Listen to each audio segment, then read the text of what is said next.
Hi friends, ഞാൻ ഫുഡീസിൻ്റെ പുതിയൊരു വീഡിയോയിലേക്ക് എല്ലാവർക്കും സ്വാഗതം.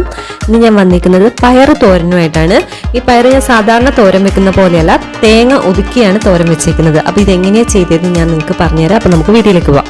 അപ്പോൾ ഇതിനായിട്ട് എടുക്കേണ്ട പയർ ഇങ്ങനെ നമ്മൾ പൊളിച്ച് വെക്കുന്ന പയറില്ലേ, അങ്ങനത്തെ പയറാണ് എടുക്കേണ്ടത്.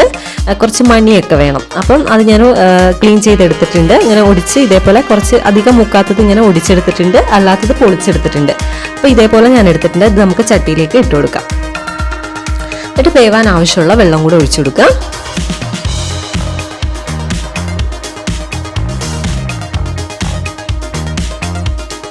ഇനി സ്റ്റവ് ഓണാക്കി അതിലേക്ക് വെച്ച് കൊടുക്കാം. ഈ പയർ വേവിട്ട് നമുക്ക് അടച്ചു വെക്കാം. ഇപ്പൊ പയറൊക്കെ തിളച്ച് ഏകദേശം വേവാറായിട്ടുണ്ട്. വെള്ളമൊക്കെ കുറച്ച് വറ്റി. ശരിക്കും അങ്ങോട്ട് വെന്തിട്ടില്ല. അപ്പം ഞാൻ ഒരു കുറച്ചും കൂടെ വെള്ളം ഒഴിച്ചു കൊടുക്കുന്നുണ്ട് കേട്ടോ. ശരിക്കും അങ്ങോട്ട് വെന്തിട്ടില്ല. ഒരു കുറച്ച് വെള്ളം ഒഴിച്ചു കൊടുത്താൽ മതി. അപ്പോൾ സിമ്മിലിട്ട് വേവിച്ചാൽ മതി. ഞാൻ കുറച്ച് ഫ്ലെയിം കൂട്ടി വെച്ചത് കൊണ്ട് തന്നെ വേഗം തന്നെ വെള്ളം വറ്റിപ്പോയി. ഇനി ഇതിലേക്ക് ഉപ്പും കൂടെ ഇട്ട് കൊടുക്കാം. ആവശ്യത്തിന് ഉപ്പിട്ട് കൊടുക്കാം.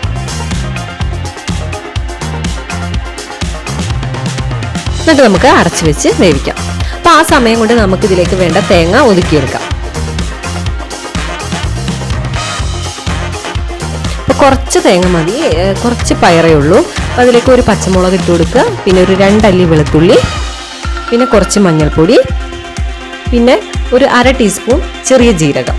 ഇത്ര ഇട്ടിട്ട് ഒരു പൊടി വെള്ളം ഒഴിച്ചിട്ട് ഒന്ന് ഒതുക്കിയെടുക്കാം. ഒരുപാട് അങ്ങോട്ട് തേങ്ങ അരഞ്ഞു പോകരുത്, ജസ്റ്റ് ഒന്ന് കറങ്ങി കിട്ടിയാൽ മതി. ഇത്രയും മതി. ആ ജീരകമൊക്കെ ഒന്ന് ചതഞ്ഞ് കിട്ടാനുള്ള അത്രയും ഒന്ന് ചതച്ചാൽ മതി. അപ്പം നമ്മുടെ പയർ ഏകദേശം വെന്തിട്ടുണ്ട്. ഇനി അതിലേക്ക് നമുക്ക് ഈ അരപ്പ് ഇട്ട് കൊടുക്കാം. അപ്പം അരപ്പൊന്ന് കഴുകി ഒഴിച്ചു കൊടുക്കുക. എന്നിട്ട് കുറച്ച് കറിവേപ്പിലയും കൂടി ഇട്ട് കൊടുക്കുക.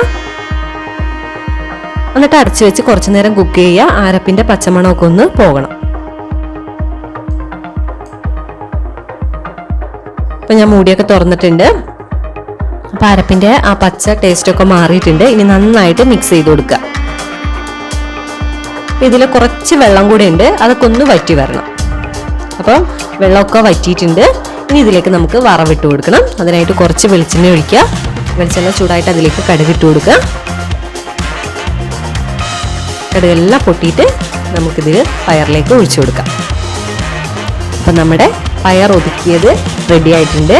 ഇത് നല്ല ടേസ്റ്റാണ് ഇങ്ങനെ കഴിക്കാൻ. വേറെ കറിയൊന്നും വേണ്ട, ചോറിൻ്റെ കൂടെ കഴിക്കാൻ. അപ്പോൾ എല്ലാവരും ഇതേപോലത്തെ പയർ കിട്ടുമ്പോൾ ഇങ്ങനെയൊന്ന് ട്രൈ ചെയ്ത് നോക്കണം. ട്രൈ ചെയ്ത് നോക്കിയിട്ട് നിങ്ങളുടെ അഭിപ്രായങ്ങൾ കമൻറ്റ് ചെയ്യാൻ മറക്കരുത്. പുതിയ റെസിപ്പി ആയിട്ട് വീണ്ടും വരുന്നത്.